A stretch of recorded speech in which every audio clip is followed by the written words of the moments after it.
한 주간 동안 주의 은혜 가운데 평안하셨습니까? 옆에 사람 인사합시다. 사랑합니다. 축복합니다. 오늘은 우리 고향의 교회들이 풍성하고 서울의 교회들이 오래간만에 가난해지는 날이라고 보여집니다. 저는 지금도 마음이 시골에 가 있습니다. 시골 교회 예배당에 마음이 가 있습니다. 전에도 말씀드렸듯이 언제 이룰지 모르겠지만 간절한 소원은 제 고향 교회 가서 예배 한번 드려보는 것입니다. 서울 나가서 곧바로 전사 생활하면서 어쨌거나 한 번도 시골 가서 예배를 못 드려봤는데요. 오늘 마음이 되게 그럴 것 같아요. 나이가 조금씩 먹으면서 그건 더 커지는 것 같아요. 이거 치료가 안 되는 것 같아요. 오늘도 찬양하고 계속 그러면서 시골교회 예배당에서 찬양하는 느낌으로 계속 드렸어요. 가봐야 아는 사람도 없습니다. 이제는 뭐 다 떠나고 어르신들만 몇 분 계시겠죠. 저를 기억하려나 모르겠지만요. 근데 그런 것 같아요. 그 이 고향이란 마음이 계속 그거죠. 그런데 이 땅 고향도 가끔은 그립고 또 때가 되면 가고 싶고 별것도 없습니다. 갔다 와봐요. 뭐 그냥 아무것도 없네. 뭐 이런 거 있을 텐데 가고 싶은 거 있습니다.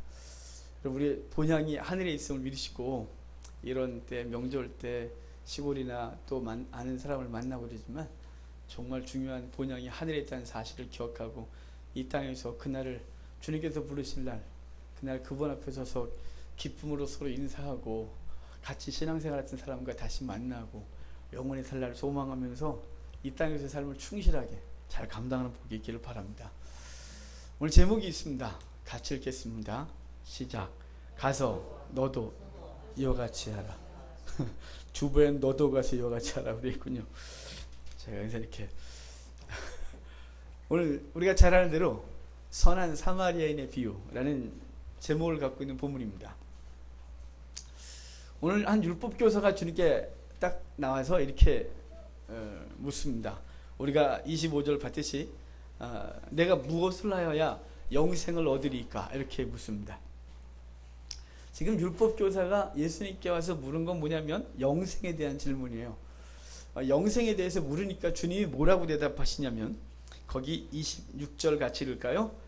예수께서 이르시되 율법에 무엇이라 기록되었으며 내가 어떻게 읽느냐. 지금 주님은 질문하고 답하고 질문하고 답하며 이러면서 그에게 하나님께서 주께서 말씀하시고자 하는 이야기들을 하시고자 하십니다. 그가 어떻게 하여야 영생을 얻으리까 그랬더니 율법에 무엇이라 기록되어 있고 너는 어떻게 읽느냐 그래요. 지금 무엇이라 기록되어 있고 어떻게 읽느냐 이 말은 뭐냐면 너가 율법을 어떻게 읽었고 그리고 넌 그걸 어떻게 받아들이느냐. 넌 율법 전체에서 무엇이라고 말하는지 너가 어떻게 요약하고 생각하고 살아가고 있느냐 이렇게 묻고 있는 것이 단순히 율법에 문자적으로 어떻게 기록됐냐 이런 차원보다 너는 율법에 어떻게 기록되어 있고 그런 어떻게 받아들이고 그것을 생각하고 있느냐 이렇게 질문을 했어요. 그랬더니 그 친구가 27절에 이렇게 대답을 해요. 자, 27절도 같이 읽겠습니다. 대답하여 이르되 내 마음을 다하며 목숨을 다하며 힘을 다하며 뜻을 다하여 주 너의 하나님을 사랑하고 또한 내 이웃을 내 자신같이 사랑하라 하였나이다. 아멘. 그 친구가 말하기를 기록되기를 하나님을 사랑하고 내 이웃을 내 몸과 같이 사랑하라 하셨나이다 이렇게 말합니다. 이것을 하나님 율법을 두 개로 정리하면 바로 하나님을 사랑하고 이웃을 사랑하는 것이죠. 그러니까 주님께서 지금 그 청년에게 물었고 청년은 지금 여기 율법교사는 말하기를 하나님을 사랑하는 것이고 이웃을 사랑하는 것이라고 내가 읽었고 이해하고 있다고 분명히 말씀해주고 있는 것이에요. 그랬더니 주님이 26절에 이래요. 내 대답이 옳도다. 이를 행하라. 그리하면 살리라. 여러분 지금 그 친구는 어떻게 하여야 영생을 얻겠습니까? 그랬더니 주님이 성경에 무엇라고 기록되냐 그랬고 그 친구는 하나님을 사랑하고 이웃을 내 몸같이 사랑하라고 기록되어 있고 그렇게 이해하고 있다고 했더니 그러면 그렇게 해라. 그러면 네가 살 것이다 이렇게 말해요. 그렇게 하면 영생을 얻을 것이다 이렇게 말하는 거예요.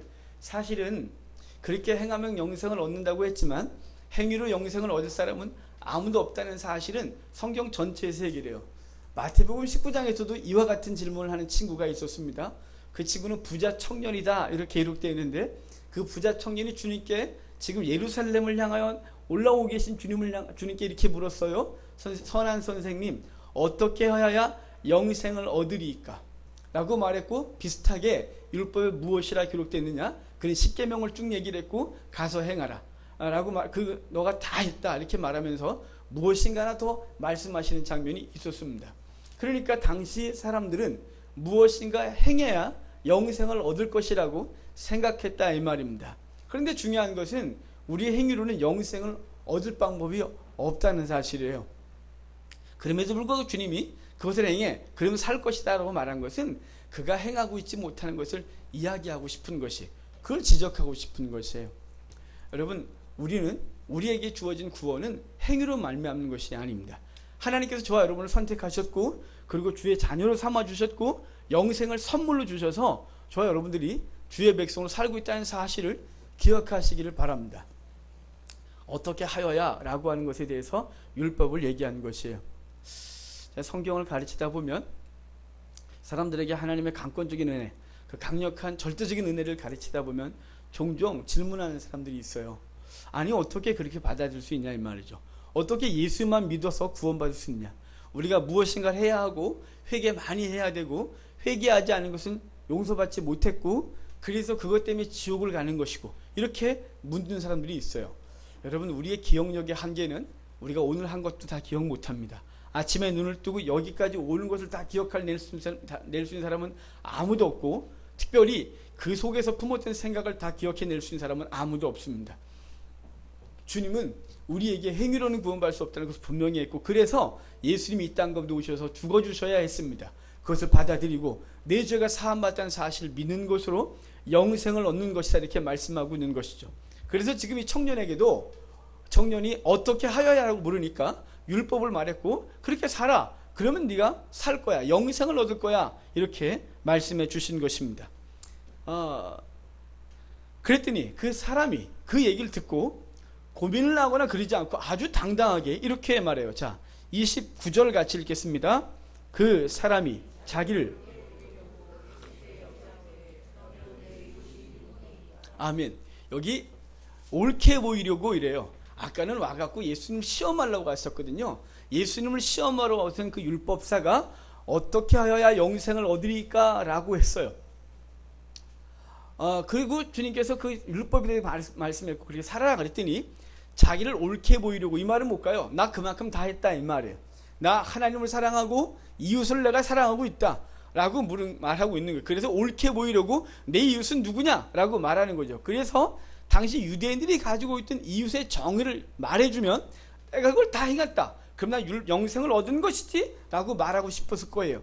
거기다가 예수님이 율법에 대해서 사람들이 생각하기를, 당시 사람들은 예수님 율법 파괴자, 그리고 율법을 어기는 사람처럼 보여줬었고, 그의 가르침에 대해 대항하고 싶은데, 지금 그 예수님이 말하는 것도 영생이었거든요. 회개하라, 천국이 가까웠다, 하나님의 나라를 유업으로 얻는다, 뭐 이런 말씀을 하고 다니셨기 때문에 그 어떻게 하여 영생을 얻느냐, 그래서 예수님이 가르친 것에 대해서 자기가 반박을 하려고 왔었고, 예수님이 그런데 희한하게 자기가 생각한 대답을 안 하고 자기들이 원하는 대답, 하나님을 사랑하고 이웃을 사랑하는 거, 그거 행해 그러면 살 거야 그랬더니 이제 자기를 옳게 보이기 위하여 내가 그거 행하고 있다, 그럼 내가 영생을 얻은 거네, 그럼 내가 더 이상 너의 가르침 받을 필요가 없잖아 이렇게 말하고 싶은 것이에요. 그래서 옳게 보이려고 내 이웃은 누구냐 이렇게 물은 것이에요.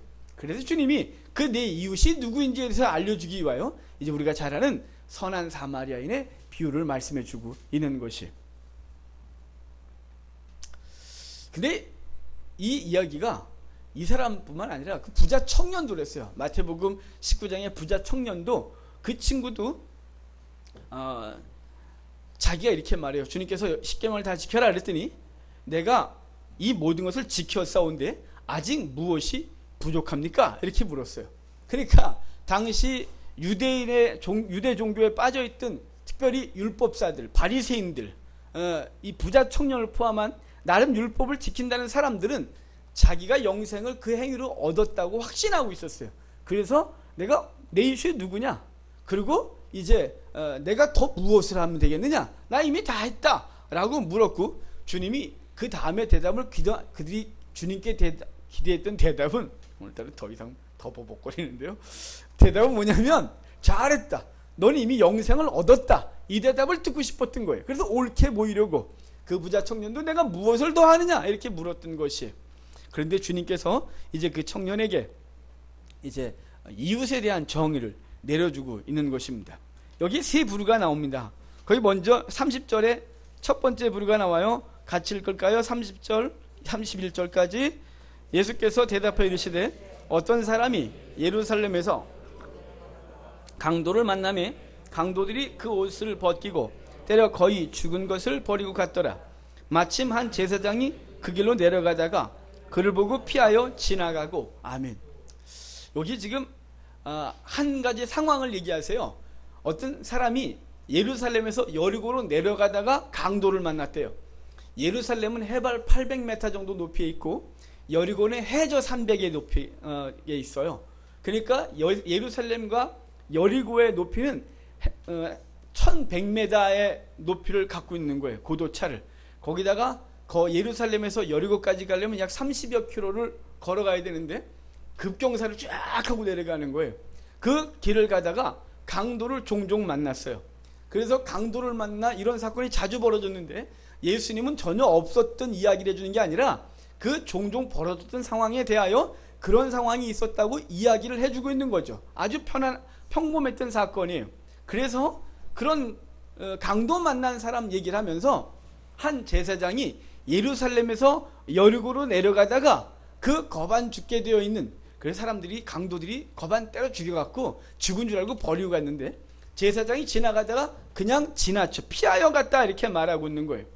이 사람이 왜 피해 갔을까요? 그래도 제사장인데, 제사장이면 당시 유대인들에게서 가장 존경받고 종교적으로 훌륭하고 하나님과 가장 가깝다고 하는, 하나님 앞에 백성들이 이끌고 중보하는 사람이 제사장인데 그가 지금 피해를 입고 죽어가고 있는 사람들을 향하여 그걸 보고 그냥 내려가고 있다 이 말이에요. 이 사람에겐 정당한 이유가 있었어요. 제사장으로서 시체를 만지면 부정해진다고 하는 생각이 있었기 때문에 그를 자기가 나름대로 종교적인 이유 때문에 미안해 그리고 그냥 지나가고 있는 거예요. 그런데 이 사람이 방향이 예루살렘에서 여리고로 내려가고 있다는 사실이에요. 여리고에 제사장과 레위인들이 모여 살던 성읍들이 있었어요. 그럼 거기서 예루살렘까지 왔다 갔다 하면서 제사 제도를 집례했었는데 이 사람들은 지금 이 본문의 제사장은 지금 제사 끝내고 하나님 앞에 예배 끝내고 집으로 내려가고 있었어요. 그러니까 지금 당장 거룩한 것에 대한 문제가 없다 이 말이에요. 예루살렘으로 올라가자 그랬다면 내가 시체만 지고 올라가면 좀 지금 내가 제사를 집내야 되는데 문제가 생길 수 있어 라고 말하겠지만 이 사람은 자기 사명 다 끝냈고 내려가자 그런 거예요. 그러니까 이 사람은 핑계할 방법이 없는 것입니다. 그냥 종교적인 이유 하나 들어 자기가 해야 될 거룩한 사명, 그 돌봐야 줄 사명을 버려버리고 지금 가고 있는 것이에요. 두 번째 부류가 하나 나와요. 자, 두 번째 사람 또 볼까요? 32절입니다. 같이 읽겠습니다. 또 이와 같이 한 레위인도 그곳에 이르러 그를 보고 피하여 지나가되. 한 레위인도 지나갔대요. 지금 제사장과 레위인들은 하나님하고 가장 가까이에 있는 사람들이에요. 근데 그 사람들도 그냥 그 사람도 피해 지나갔다 그래요. 이 사람도 똑같은 이유 때문에, 종교적 이유죠. 그 주의 일을 감당하는 사람들이 시체를 만지면 부정하게 되어 하나님 앞에 나아갈 수 없다는 이것에 근거해서 절대로 건들지 않는 거예요.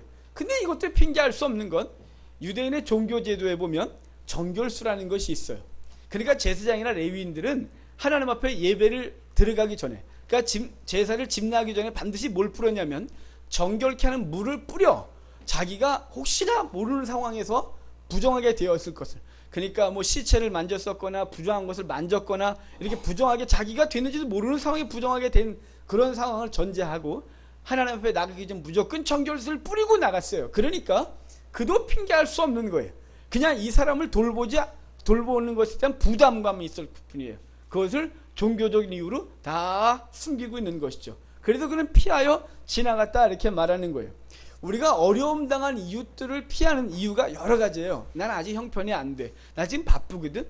내가 좀 아직도 어려워. 나도 좀 살기 버거워. 뭐 이런 이유들이 우리로 하여금 지금 강도 만난 이웃들을 돌아보지 않는 이유, 아주 나름대로 합당한 이유라고 생각되어지는 것이죠. 나도 좀 누구한테 도움을 받아야 돼. 뭐 이런 거 있어요. 그런데 여기 한 사람이 다시 등장해요. 세 번째 사람이에요. 자, 이 사람의 자세를 좀 볼까요? 자, 33절 같이 읽겠습니다. 어떤 사마리아 사람은 그를 보고 불쌍히 여겨. 아멘. 여기까지만요. 여기 사마리아 사람이래요. 사마리아 사람은 당시 사람 취급 못 받았어요. 우리로 하면 개 취급받은 거예요. 그래서 개라고 인정했었어요. 그래서 이스라엘 지도를 보면 중간이 사마리아 지역인데 저 북쪽과 남쪽을 뚝 끄는 허리 지역이 사마리아 지역이에요. 그런데 이들하고는 상종하지 않겠다고 유대인들이 저 북쪽에서 남쪽을 오가려면 3일이면 갔다가 이렇게 갈릴리 지역에서 예루살렘 내려오는 3일이면 왔었어요.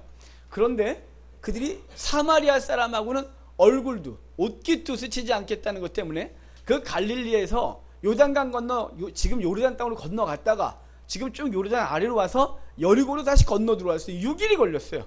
그러니까 3일이면 올 거리를 6일 걸러 강 건너 갔다가 강 건너오는 나룻배 타고 돈 주고 갔다가 또 돈 주고 건너와야 되는 그 시간도 소모되고 돈도 많이 드는데 기꺼이 이걸 감당했어요. 왜냐하면 사마리아 사람하고 옷깃도 스치지 않고 그 땅도 밟지 않겠다고. 그런데 지금 그 사람 취급 못 받는 사마리아 사람이 지금 강도 만난 그 사람을 보고 어떻게 여기냐면 불쌍히 여겼다 그러는 거예요. 그러니까 지금 우리의 이웃들을 향하여 주님이 지금 여기서 뭘 얘기하고 싶은 거냐면 지금 율법사가 묻잖아요. 우리의 이웃이 누구냐고. 이웃이 누구냐고 물은 거예요. 그 우리의 이웃이 누구냐? 바로 지금 그 강도 만난 자, 사마리아 사람에게 있어서는 강도 만난 자가 이웃이에요. 제사장과 레위인에게 있어서 이웃은 그 사람이었어요. 그러니까 우리에게 있어서 이웃은 누구냐? 바로 강도 만난 자예요.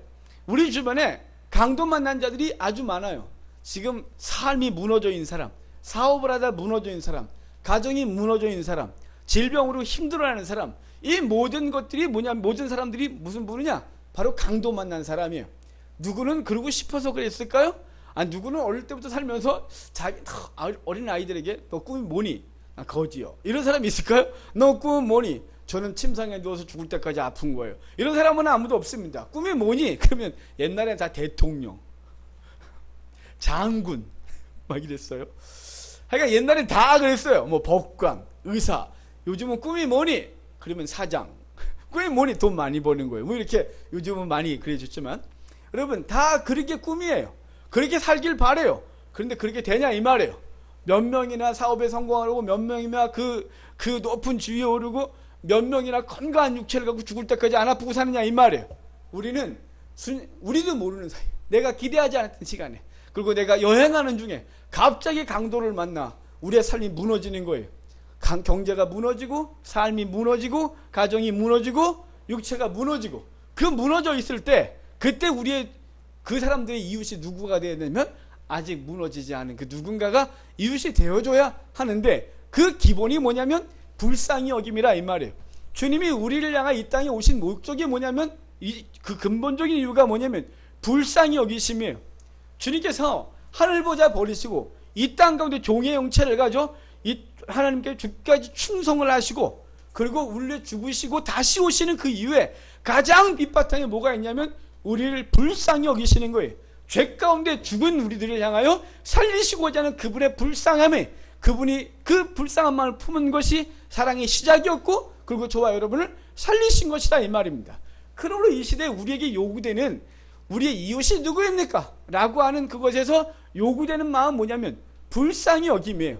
우리의 주변을 보고 긍휼히 여기고 내가 저 친구를 해서 무엇을 하지? 이웃으로 해서 내가 무엇을 할 수 있지? 이걸 찾아내야 되는 거죠. 그러니까 불쌍히 여김이 바탕이 되지 아니하면 우리의 이웃들은 이게 우리의 이웃들이 진정한 이웃들이 보이지 않게 되는 것이에요. 당시 유대인들은 자신들의 이웃을 누구라고 생각하냐면 그러니까 아까 그 율법 교사가 내 이웃은 누굽니까? 라고 물었을 때 그가 기대한 대답은 뭐냐면 같은 종교를 가지고 같은 민족 안에 있으면서 같은 부류의 사람들이 이웃이라고 생각했어요. 그러니까 유대인 그리고 유대교를 가지고 자기와 사회적 신분이 비슷한 사람을 이웃이라고 여겼던 사람이에요. 그래서 그들을 갖다가 그들이 너희 이웃이야 라고 말하길 기대했는데 주님이 지금 전혀 다른 얘기를 하고 있는 거예요. 당황스러워지고 있는 거죠. 여러분 우리의 이웃은 누구인가요? 여러분 내 친구 이웃이 누구냐면 나와 비슷한 부류 나와 경제적 상황이 비슷하고 생각이 비슷하고 특별히 신앙생활을 오래 한 사람은 넌 크리스찬 이웃이 아니고 그냥 오직 예수 믿는 사람, 이것이 우리의 이웃이라고 그 한계를 우리도 모르게 정해놨고, 그리고 그 외의 사람들은 이웃이 아닌 것이라고 마음에 정확히 멀어져 있다 이 말이에요. 지금 강도 만난 자가 이웃이 아니라고 생각했던 그 제사장과 레위인들의 자세인 거예요. 그런데 평소에 소외받고 유대인들에게 이웃 취급 못 받고 개 취급받았어요. 제가 그냥 개당하는 건 당시 개 취급받았어요. 당시에 그들을 개라고 여겼다 이 말이에요. 사람들이, 유대인들이 개라고 말하는 그 개가 지금 자기들 평소에 무시했던 그 사람이 누워있는 걸 보고 그가 가서 불쌍히 여기로 다가가, 그 다음에 뭐냐면 거기 가까이 가서 기름과 포도주를 그 상처에 붓고 싸매고 자기 중에 태워 주막으로 데려고 가서 돌을 보아 주니라. 지금 뭐 했나요? 불쌍히 여기고 그 다음은 돌을 보아 주는 것이, 그 다음 단계까지 지나가야 되죠 우리가. 그러니까 우리가 누군가를 위해서 불쌍히 여기는 건 다 해요. 지나가다가 앉아있는 거리를 보고 안 됐다 이 생각을 안 하는 강팍한 사람이 있을까요? 누군가가 지금 갑자기 사고를 당해서 어려움을 당하는데 아우 안 됐다 이 생각이 없는 사람이 있을까요? 언론에 나오는 많은 사건들을 보면서 잘 됐다 이런 사람이 있던가요? 종교가 달라도 이슬람에 이번에 사우디아라비아에서 1000여 명이 넘는 사람이 압살을 당할 때 그들의 고통이 어땠을까? 이런 것에 대해서 전혀 불쌍함이 없는 사람이 있을까요? 불쌍함은 기본으로 다 있어요. 근데 그 다음까지 가는 사람이 별로 없는 거예요. 뭔가요? 돌보아줌이. 돌보아줌의 단계가 우리 속에 있어야 하는 것이. 그래서 우리가 내가 할 수 있는 게 무엇인가 찾아야 하는 거예요.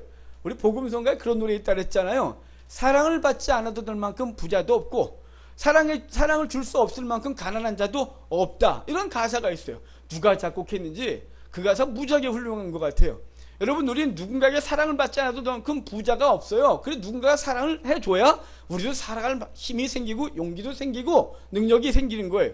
우리도 마찬가지로 내게 주어진 것이 아무리 작아도 내 사랑이 필요한 사람이 분명히 주변에 있는 것이에요.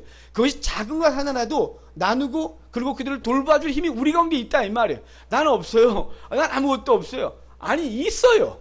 우리는 불쌍히 여김과 함께 무엇이 있었냐면 돌봐줌의 단계까지 나아가요. 그럼 자기 것을 자기 소유를 갖다가 한 것이, 그래서 자기 포도주를 갖다 붓고 기름 갖다 부은 거예요. 포도주는 소독의 용도였고요. 기름은 통증을 완화시켰대요. 고대 때. 그래서 통증 완화시켜주고 소독해주고 그리고 그 천을 어디선가 찢어 감싸주고 그를 나귀에 태워 지금 돌보아주고 있는 것이, 여러분 우리가 그래야 되는 거예요. 누군가의 아픔을 싸매어주고 그들의 고통을 조금 경감시켜주고. 완전히 해결이 안 되죠. 어차피 모든 인생의 고통은 자기가 감당해야 되는 거예요. 그런데 옆에서 누군가가 있어주기만 해도, 누군가가 거기서 손 붙들어주기만 해도, 그냥 그 얘기를 들어주기만 해도 그 고통을 경감시켜주고 그것을 위로해주고 싸매어줄 수 있는 것이, 그것이 우리가 그 역할을 감당해내기를 바랍니다. 누군가가 하겠지, 이것처럼 무책임한 것이 없는 거예요. 주님이 만약에 누군가가 너희를 살리겠지 그랬다면 우리는 다 죽었어요. 이미 죽었고 죽는 것과 함께 지옥의 형벌을 당한 존재들이에요. 그런데 주님이 우리를 불쌍히 여기셔서 당신의 모든 걸 쏟아 우리의 통증을 감화시키시고 우리를 소독해 주시고 그리고 돌봐주심으로 그가 천국으로 인도하심으로 이미 영생을 얻어 시민권이 하늘에 있고 표대가 하늘에 있는 사람으로 살아가는 존재가 된 것이, 그 은혜를 입은 자들은 반드시 무엇을 했냐면 주님께서 하신 이것들을 행해야 되는 것이죠. 자기의 것을 팔아서 하는 거예요. 자기께 손해를 보는 것이. 그래서 마태복음 19장에도 그 부자 청년이 이렇게 말해요. 율법을 다 행했다니까 어우 잘했다, 너 정말 귀하구나. 그런데 내가 보기에 너가 한 가지 부족한 것이 있다. 너 재산이 많은 거로 그것을 팔아 가난한 자에게 주고 나를 따르라 이렇게 말해요. 그랬더니 그가 심히 고민하고 돌아갔더라 이렇게 말씀하거든요. 주님은 뭘 하냐면 우리의 이웃을 사랑하는 방법에 대해서 뭘 말하냐면 네 것을 희생해 이렇게 말하는 거예요. 그런데 우리는 희생을 안 하고 사랑을 하겠다고 하는 거예요. 어떻게 그런 사랑이 있습니까? 시간을 희생하든 마음을 희생하든 재물을 희생하든 무엇인가가 반드시 대가를 지불되어지는 것으로 사랑은 표현되어진 겁니다. 새처럼만 사랑해 카톡을 날리면서 하트 빵빵 날리고, 여러분 그것이 사랑이 아니라 이 말이에요. 그를 진정으로 사랑하면 그가 지금 무엇을 필요로 하는지, 그는 지금 어떻게 고통받고 있는지, 그가 무엇을 원하는지를 알고 그것에 대해서 우리가 조금이라도 움직여줘야 되는 거예요. 그래서 지금 선한 사마리아인은 지금 그 강도 만난 이웃을 향하여 뭐라고 있습니까? 불쌍히 여기고 돌보아주고 그 다음 단계가 있어요. 36절 35절입니다. 같이 읽겠습니다. 그 이튿날 그가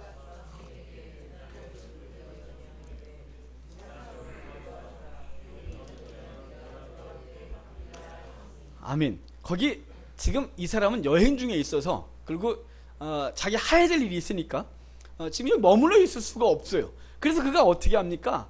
주막 주인에게 데나리온 둘을 주고, 데나리온 둘은 지금 돈으로 하면 한 20여만 원 돼요. 하루 품삯이 1데나리온이니까 약 20여만 원을 주고, 나 좀 갔다가 올 테니까 이거를 좀 돌봐주시고, 돈이 부족하면 내가 반드시 더 갚으리라, 이렇게 말하는 거예요. 뭐가 있어야 될까요? 다음 단계가, 처음에는 불쌍여김, 둘째는 돌보아줌, 그리고 끝까지 마음을 다해주는 것이. 여러분, 그래서 주님이 이렇게 말씀하세요. 형제를 사랑하는데 낙심하지 말아요. 때가 되면 이루겠대요. 왜 낙심하나요? 낙심될 일이 생겨요. 누군가를 옆에 집이 도왔는데 날 도와줬어요, 고마워요, 이래갖고 막 이러면 얼마나 좋을까요? 근데 종종 열심히 도왔는데 이렇게 모른 척하고 가버리거나, 열심히 도왔는데 결과가 안 좋거나 이러니까 뭐라 그랬나요? 낙심하지 말지니 때가 되면 이루리라. 형제를 사랑하는데 뭘 요구하냐면 베살로니가에서는 인내하래요. 그러니까 우리의 사랑엔 불쌍여김, 돌보아줌, 그리고 끝까지 그 우리에게 주어진 그 영적 부담, 하나님께서 우리에게 주신 그 부담을 가지고 살아가고 있는 거예요. 그래서 그리스도인의 삶은 참 무겁습니다. 나 혼자 사는 것이 아니라 이제는 그 사랑 갚기 위하여 누군가를 돌보아야 하는 것이죠. 주님께 주신 사랑, 그 사랑 주님께 갚아요? 아니, 주님 부족한 게 없어요. 그분께 갚을 게 없어요. 그럼 누구에 갚냐면 이제 그분의 형상을 대상으로 갚는 일을 끝까지 해내는 것이죠. 낭망하지 말고, 낙심하지 말고, 할 수 있는 만큼 끝까지. 그리고 결과가 내게 주어지지 않아도 괜찮아요. 주님이 이렇게 말씀하셨거든요. 주라, 그리하면 그가 후회되어 흔들어 넘치도록 하여 안겨주리라, 이렇게 말씀했어요. 누가요? 내게 사랑받은 그가 당장 아무 결과 없지만 언젠가 그가 그 빚진 마음을 갚아야 사람은 편해요. 누군가에게 빚지고 나서 마음 편한 사람이 있어요? 양심의 와인을 맞아서 그럴 거예요. 대부분 그 빚을 지면 못 살아요. 뭘 하나 받으면 이거 반드시 어떻게든지 갚아야 돼요. 10개 받았으면 하나라도 갖다 줘야 마음이 편안한 게 인간이에요. 그래서 이렇게 말하는, 주라, 그러면 그가 흔들어 넘치도록 안겨주겠대요. 그러면 주님은요, 사람이 안 갚아도 누가 갚으시냐면 주님이 갚으시는 거예요. 주님이, 내가 주의 형상들을 향하여 주의 이름으로 한 것은 주님이 기억하셨다가 우리의 삶 가운데 가장 필요로 할 때, 이 땅에서 아니면 저 하늘에서라도 그분이 그 흔들어 눌러서 꽉꽉 눌러서 넘치도록 하여 우리에게 안겨주겠다 약속하고 있는 것입니다. 여러분, 그러니까 우리가 해야 될 것은 뭐냐면 바로 선한 사마리아인처럼 우리 주변에 강도 만난 이웃들을 돌아보는 삶이 있어야 하는 것이, 특별히 이 명절에 강도 만난 이웃 의외로 많습니다. 평소에는 괜찮다가 이 명절이 되면 마음의 병을 앓는 사람이 너무 많습니다. 겉은 멀쩡한데 그 속에 우울합니다. 괜히 이때만 되면 아무것도 손에 잡히지 않습니다. 만날 사람도 없는 것 같고, 그리고 소외된 것 같고, 세상에 오직 자기 하나 같고, 이럴 때 우리 주변에 누군가가 교회에서 공부하면 좋겠지만 교회가 어떻게 그 많은 사람을 알 수 있을까요?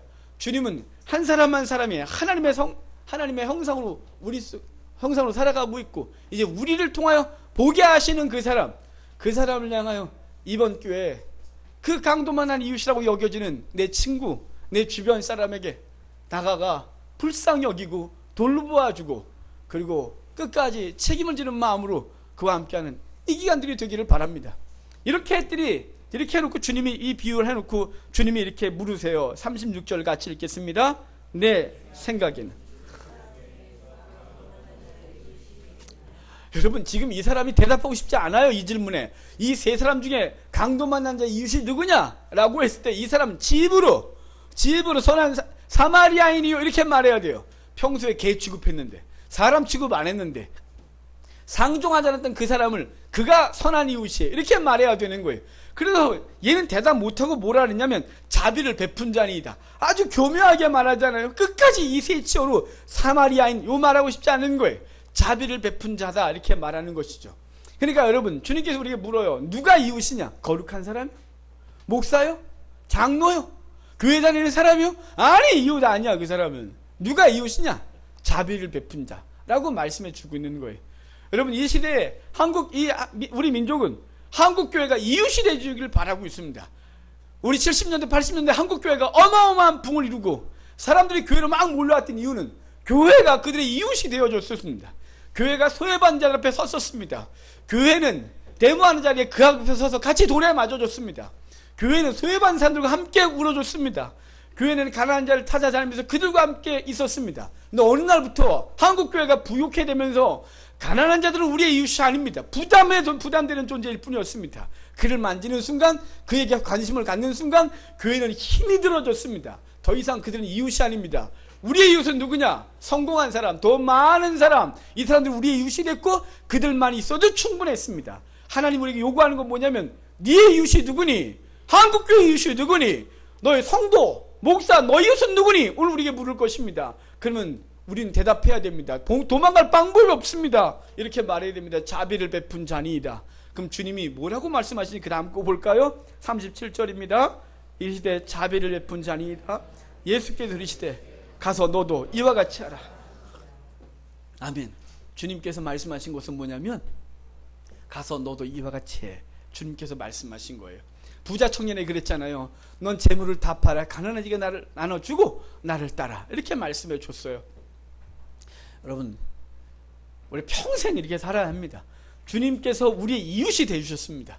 강도 만난 우리, 그냥 내가 뭐 하지 않았고 아담과 하와가 범죄함으로 영원한 정죄를 내게 있고, 그리고 내 삶 가운데 나의 자범죄로 인하여 무너지고 넘어져 있습니다.